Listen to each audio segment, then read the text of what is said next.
Programação não linear. A programação não linear é o processo de resolução de um problema de otimização em que algumas das restrições ou a função objetivo ou ambos são não lineares. É um subcampo da otimização matemática que lida com problemas que não são lineares. Por exemplo, um problema simples pode ser definido pelo seguinte: maximizar a função z igual a x1 mais x2 com as restrições x1 ao quadrado mais x2 ao quadrado maior ou igual a 1 e x1 ao quadrado mais x2 ao quadrado menor ou igual a 2, que são não lineares, sendo que x1 e x2 são maiores ou iguais a 0. Aplicando o solver de não linear, obtemos o ponto 1, 1. A região azul é a região viável. A tangência da reta com a região viável representa a solução. Matematicamente falando, modelos de programação linear são, na verdade, um subconjunto de modelos de programação não lineares. Ou seja, o algoritmo GRG pode ser usado para resolver programas lineares e não lineares. No entanto, para a programação linear, usamos o simplex porque ele é numericamente mais confiável.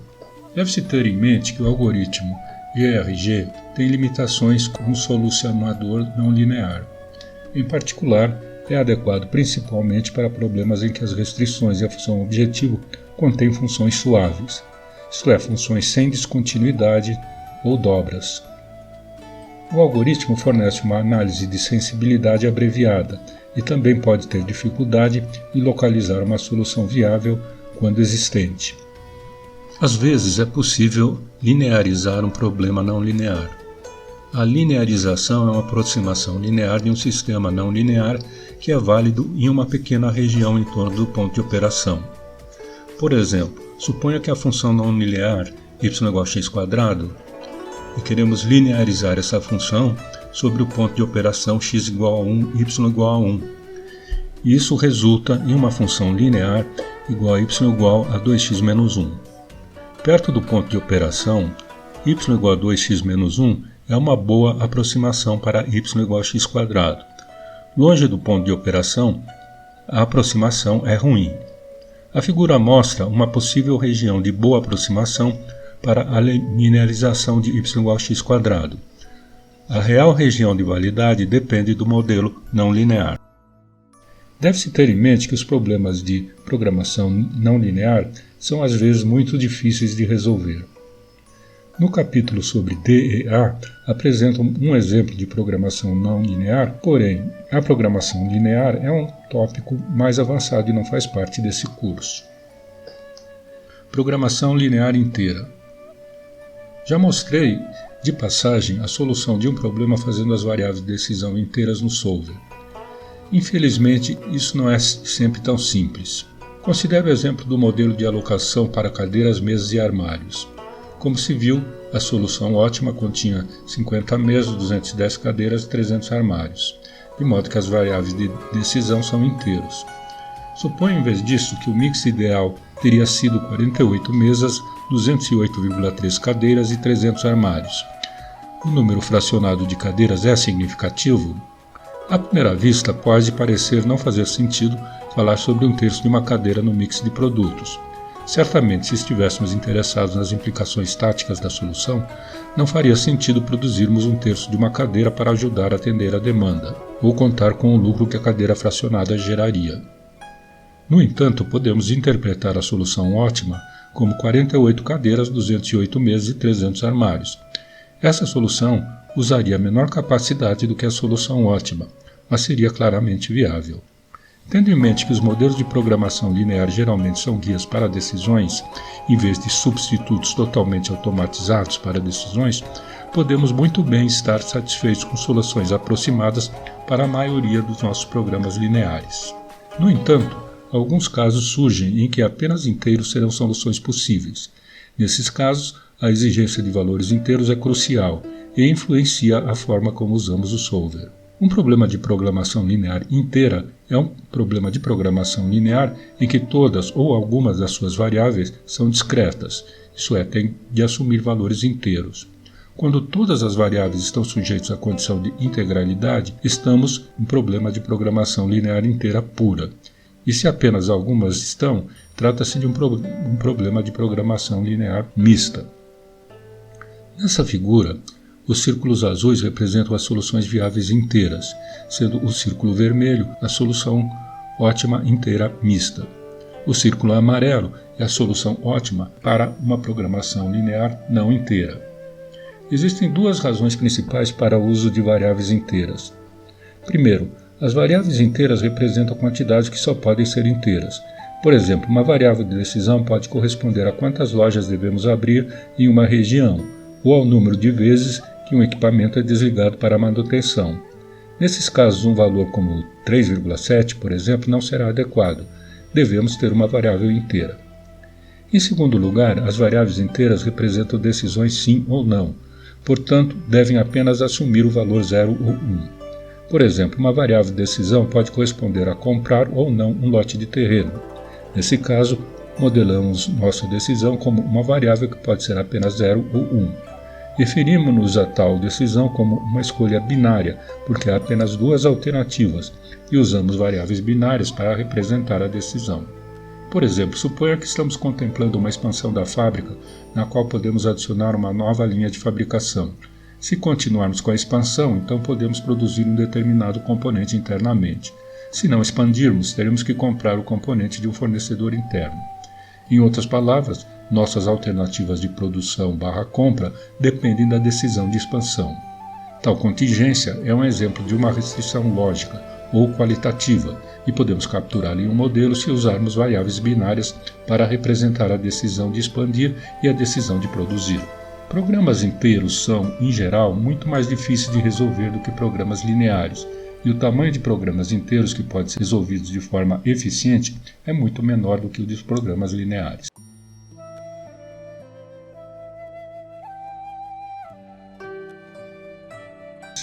O problema da gestão de pessoal. Um call center que funciona 7 dias por semana requer um número mínimo especificado de funcionários para estar no trabalho todos os dias para fornecer o nível necessário de atendimento ao cliente. De acordo com as normas sindicais, os funcionários do call center devem trabalhar em tempo integral, o que significa 5 dias úteis consecutivos e 2 dias de folga por semana. Além disso, os funcionários cujos horários regulares incluem um dia de fim de semana recebem um adicional salarial. Especificamente, os funcionários que trabalham 5 dias da semana recebem R$ 2.000 por mês. Os funcionários que trabalham em um dos dias de fim de semana recebem R$ 2.400 e os funcionários que trabalham nos dias de fim de semana recebem R$ 3.000 por mês. As exigências diárias para os trabalhadores estão descritas nessa tabela. A gestão deseja minimizar o custo dos salários pagos à força de trabalho, atendendo aos requisitos de pessoal.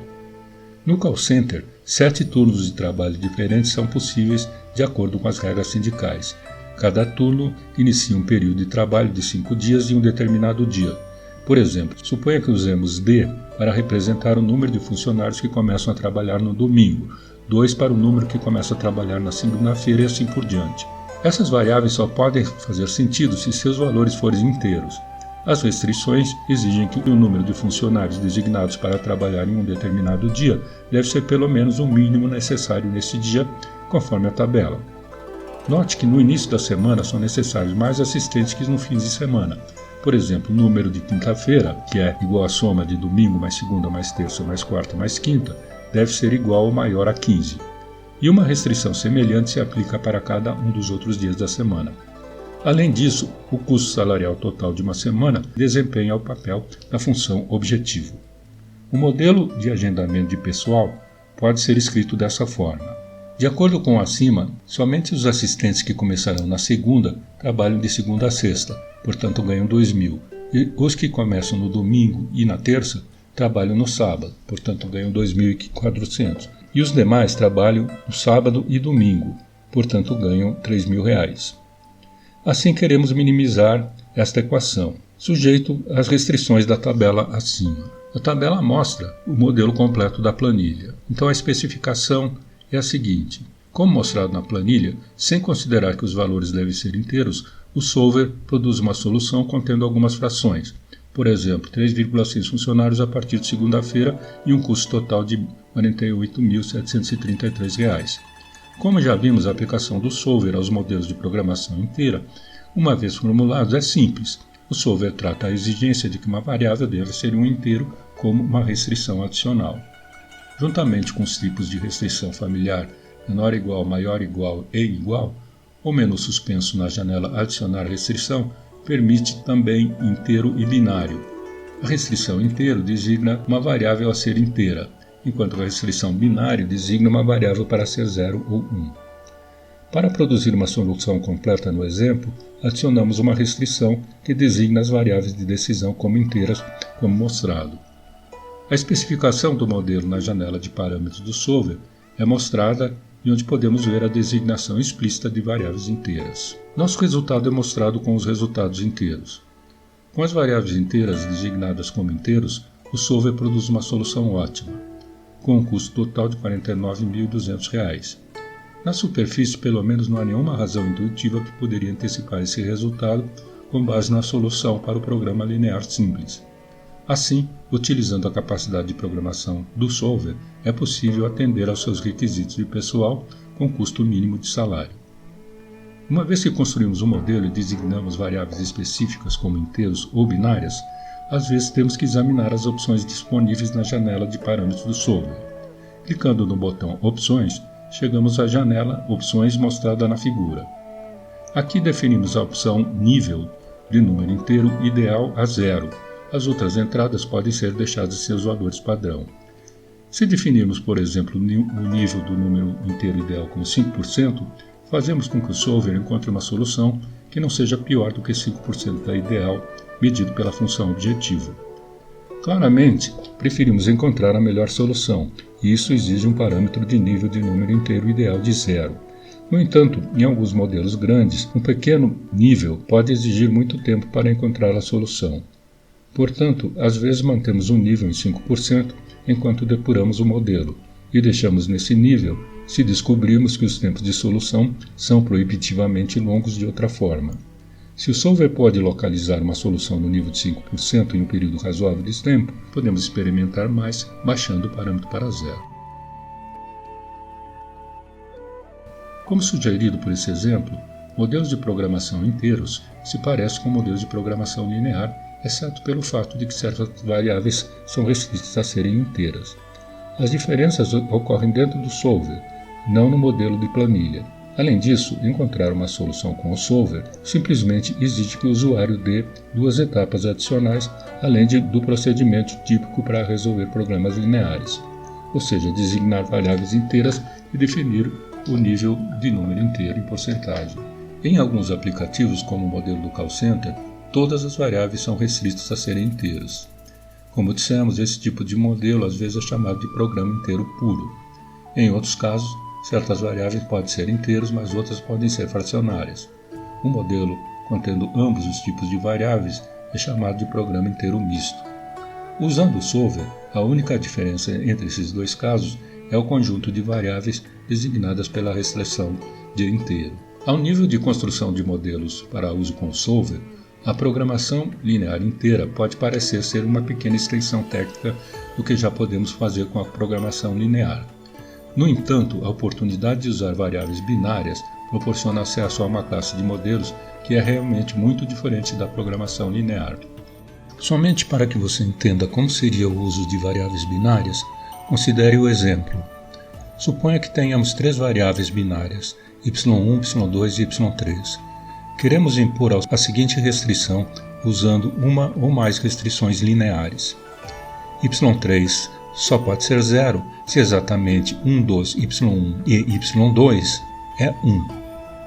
Para fazer isso, podemos adicionar variáveis binárias auxiliares.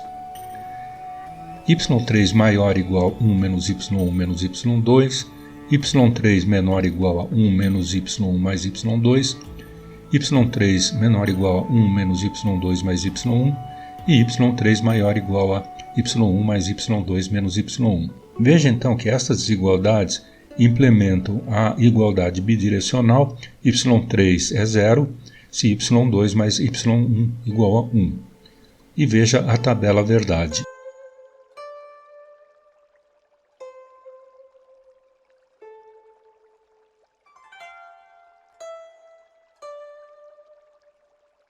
Um food truck prepara e vende um cardápio de 20 itens de um menu, uma média de 350 refeições por dia, conforme as tabelas.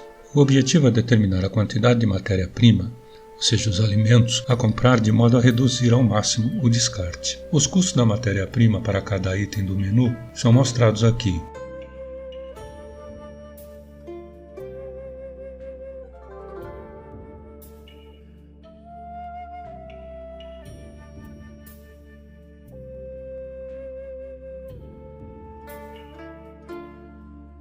No Excel, nossa planilha fica dessa forma e temos as seguintes restrições.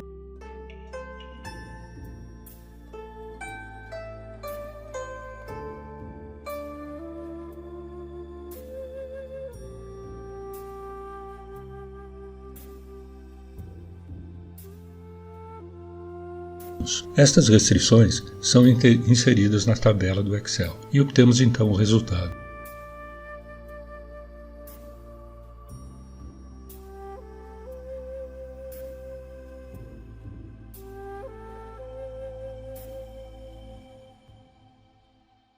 Pelo resultado, vemos que os limites máximos dos ingredientes não foi atingido. Isso significa que poderíamos aumentar o número de refeições, por exemplo, para 350. Existem muitas opções que você pode avaliar. Eu sugiro que você faça as seguintes experiências.